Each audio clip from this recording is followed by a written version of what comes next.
And then, in this video, we're going to look at Yagit, which is a puzzle that involves separating goats from wolves. So we're playing on a square grid, divided into cells.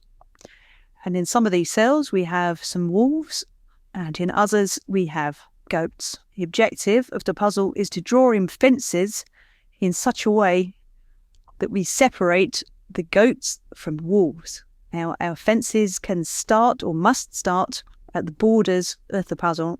So we can start a fence and end a fence like that, but we cannot, for example, create a fence as an island like that. Fences can cross each other, but never at a fence post. These are the fence posts, and these allow us to turn fence. So we can turn to the post, but we can't cross at one. But at the end of the puzzle, we should have divided up the board such that each section contains one or more wolves or one or more goats, but never a mixture of both. And we cannot have any intersections. So we couldn't put a fence here, for example, leaving these two cells empty.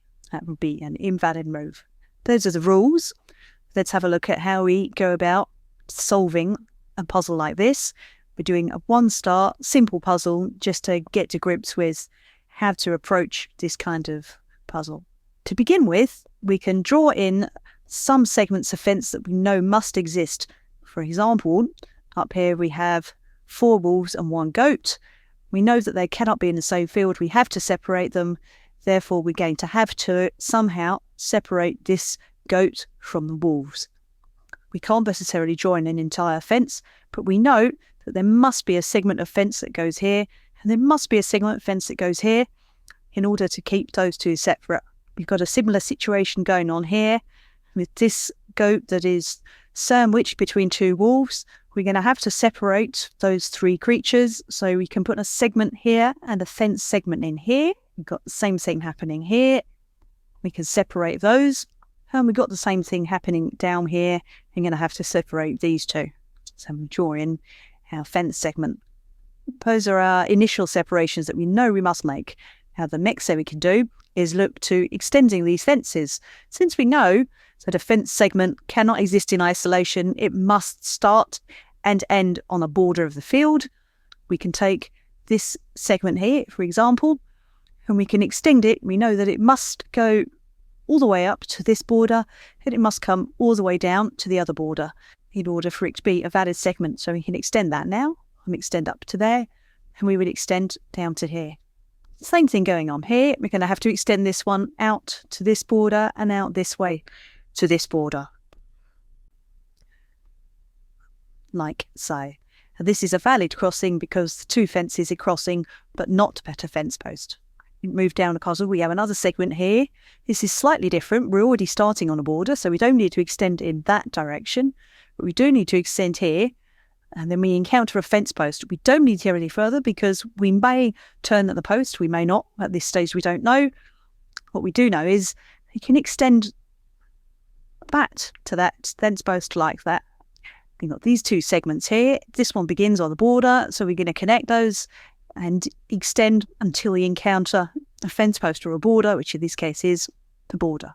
And we've got one more extension to build here, and just this segment, which we can extend as far as this fence post.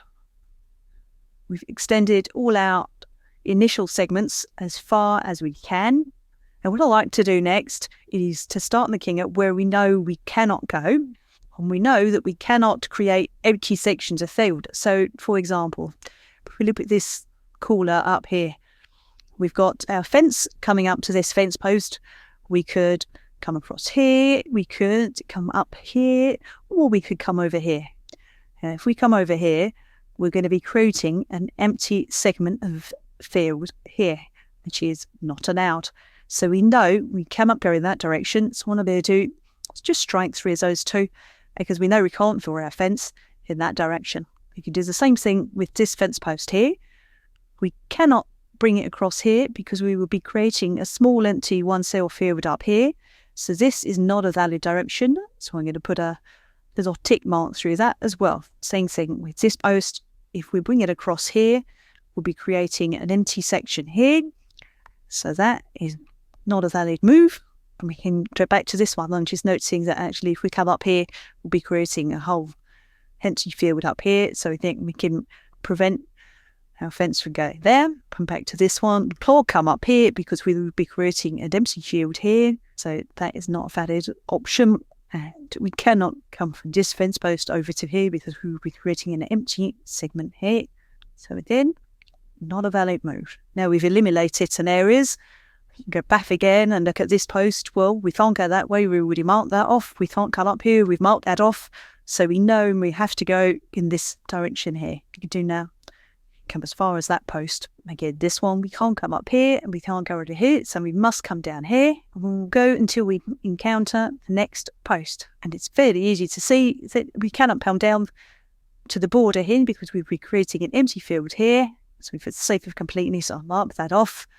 Obviously, we actually have to eliminate all of these in this way, but it's a good habit because as you get into bigger, more complex puzzles, marking off invalid routes makes it much easier to see the valid ones later on. So we're going to bring this fence as far as we can, which is to the border here, but almost done. The only problem I can see at the moment is that we've got a field here with a goat and a wolf, and this is not a valid fence because it needs to reach the border, but we know we can't go this way, so we have to bring it up here, which means we completed the puzzle. We have a field here with one wolf, we have a field here with one goat.